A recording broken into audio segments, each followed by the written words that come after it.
Hello बच्चों, I hope आप सब सही होगे। बेटा, हमने लास्ट क्लास के अंदर जो टॉपिक था हमारा, जो हमने बेसिकली टॉपिक करा था बेटा, वो हमारा प्रीमियम फॉर गुडविल और गुडविल के ट्रीटमेंट थे, वो हम कर चुके। अब देखो, WCR IFR का ट्रीटमेंट दे रखा है वैसे बुक के अकॉर्डिंग, लेकिन मैं आपको पहले रिवैल्यूएशन अकाउंट बनाना सिखाऊंगा, फिर मैं आपको WCR IFR वगैरह के ट्रीटमेंट करा दूंगा। बल्कि शायद मैं देखता हूँ कि कौन सा टॉपिक पहले, मतलब रिवैल्यूएशन अकाउंट आज मैं आपको पहले सिखा दूंगा, क्योंकि मैं चाहता हूँ कि रिवैल्यूएशन अकाउंट आप सीख जाओ, ताकि मुझे WCR और IFR के क्लेम समझाने में आपको दिक्कत ना हो। तो बेटा, रिवैल्यूएशन अकाउंट है क्या? बेसिकली बात को समझना, जब भी पार्टनर्स का रेशो बदलता है, यानी चेंज इन PSR होता है बेटा, तो एसेट्स एंड लाइबिलिटीज की वैल्यू में भी चेंज आता है। यानी एसेट्स और लाइबिलिटीज की वैल्यू भी चेंज होती है बेटा। क्यों होती है चेंज? क्योंकि जब रेशो बदल गया बेटा, तो डेफिनेटली किसी को रेशो ज्यादा मिला, कम मिला, तो हमें उस टाइम पे एसेट्स एंड लाइबिलिटीज की वैल्यू को चेंज करना होता है।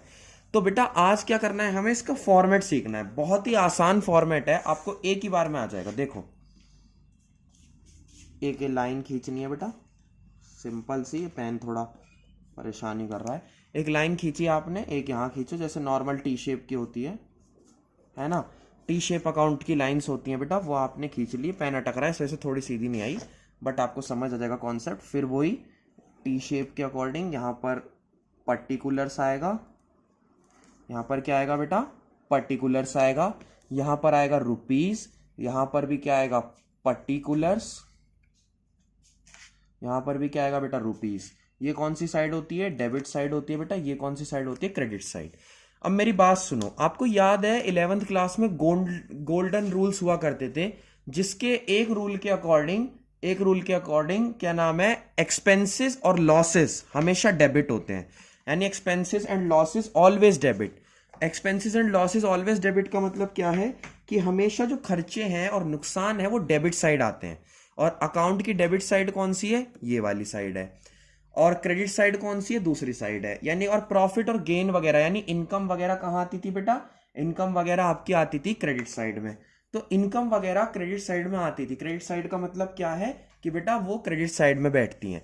तो बेसिकली दो ही चीजें होंगी, देखो, या तो एसेट्स की वैल्यू बढ़ेगी घटेगी, ऐसे ही लाइबिलिटी की वैल्यू बढ़ेगी घटेगी, यही चलेगा।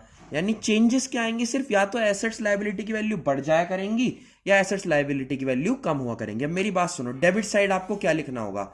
डेबिट साइड आपको लिखना होगा बेटा एसेट्स का कम होना।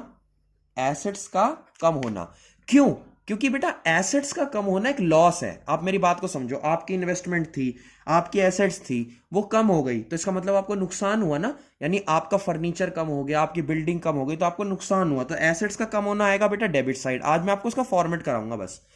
फिर बेटा लाइबिलिटीज का बढ़ना भी डेबिट साइड। लाइबिलिटीज का बढ़ना भी कहां बेटा? Debit side. क्यों लाइबिलिटीज का बढ़ना भी डेबिट साइड? क्यों? क्योंकि लाइबिलिटीज क्या होती है बेटा? जो हमें उधार पेड करना है, और उधार पेड जो करना है उसका बढ़ना, यानी उधार बढ़ना बेटा नुकसान है, क्योंकि आपको बाद में देना पड़ेगा। तो डेबिट साइड दो चीजें आएंगी बेटा, एसेट्स का कम होना और लाइबिलिटी का बढ़ना। ठीक है बेटा। तो दूसरी साइड क्या आएगा? दूसरी साइड है क्रेडिट साइड, यानी प्रॉफिट वाली साइड। तो इस साइड क्या आएगा बेटा? एसेट्स का बढ़ना, यानी एसेट्स बढ़ेंगी तो यहां आएंगी, और लाइबिलिटीज कम होंगी तो यहां आएंगी। क्यों बेटा?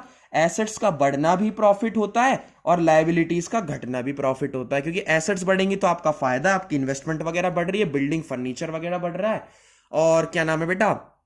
लाइबिलिटी कम हो रही है, इसका मतलब आपको लोन कम देना पड़ रहा है। तो अब ये दो चीजें अलग अलग आएंगी। जैसे बिल्डिंग है, वो कम हो गई तो बिल्डिंग कम होना यहां आएगा, बिल्डिंग बढ़ गई तो वो कहां आएगा? यहां आएगा, क्योंकि एसेट्स का बढ़ना और लाइबिलिटी का कम होना क्रेडिट साइड, एसेट्स का बढ़ना और कम होना तो इस साइड। क्यों? क्योंकि क्रेडिट साइड हमेशा प्रॉफिट आते हैं, और डेबिट साइड क्या आते हैं बेटा? डेबिट साइड हमेशा लॉस आते हैं। लॉस कहां? लॉस यहां पर बेटा। लॉस कैसे? एसेट्स का कम होना और लायबिलिटी का बढ़ना, दोनों ही नुकसान है। यानी जो इधर आप एक साइड का याद रखो, दूसरी साइड का अपोजिट है। फिर बेटा आप ये चेक करना किस साइड का टोटल ज्यादा है। हालांकि तो मैं इसका एग्जांपल भी आपको नेक्स्ट क्लास में वैसे कराऊंगा ही, तो आपको समझ जाएगा। आज मैं आपको चाहता था कि फॉर्मेट क्लियर हो जाए, आपको बातें समझ आ जाए। तो क्या नाम है बेटा? अब अगली बात सुनो कि अगर क्रेडिट साइड का टोटल ज्यादा है, यानी इफ क्रेडिट साइड ज्यादा है डेबिट साइड से, तो बेटा हमें निकलेगा प्रॉफिट। क्यों निकलेगा प्रॉफिट? प्रॉफिट इसलिए निकलेगा बेटा कि क्रेडिट साइड का टोटल प्रॉफिट को शो करता है। और क्या नाम है बेटा, अगर क्या नाम है डेबिट साइड का टोटल ज्यादा आता है, if debit is more than credit, then आएगा बेटा लॉस। क्या आएगा बेटा, लॉस, क्योंकि डेबिट साइड का ज्यादा होना मतलब क्या है बेटा, लॉस का ज्यादा होना। ठीक है, तो अगर क्रेडिट साइड का टोटल ज्यादा है तो ऐसे लिखना है आपको, टू गेन या प्रॉफिट ऑन रिवैल्यूएशन, गेन और प्रॉफिट ऑन रिवैल्यूएशन, यानी प्रॉफिट या निकला हमारा इस साइड का। देखो टोटल तो इस साइड का ज्यादा है, जो इधर होगा उसे आप माइनस कर दोगे, बचेगा क्या, गेन ऑन रिवैल्यूएशन। फिर ये बढ़ जाएगा पार्टनर के ओल्ड रेशो में। किसमें बटेगा बेटा, पार्टनर के ओल्ड रेशो में। लेकिन अगर इधर का टोटल ज्यादा आया, यानी if debit is more than credit, तो आएगा लॉस।